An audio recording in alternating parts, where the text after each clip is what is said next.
Birthday ng aking magulang, planong gawing venue ng aming kapitbahay para sa anak niyang bibinyagan. May kapitbahay po ako na magpapabinyag na kanyang anak next year, pero gusto niyang gawing venue ang birthday ng aking magulang.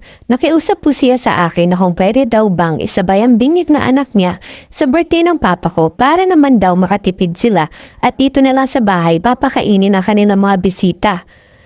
Ninong, ninang, friends at mga kapamilya nila. Hindi po ako pumayag sa gusto niya dahil pinaghandaan talaga namin ang kaarawan ng magulang ko.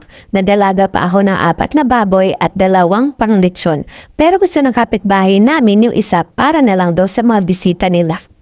Araw-araw po kasi siya pumupunta dito sa amin para kumbinsihin ako. Hindi po namin siya kapamilya at di ko rin lubos na kilala. Hindi rin po niya kami kukuning ninong o ninang ng pamilya ko sa binyag ng anak niya.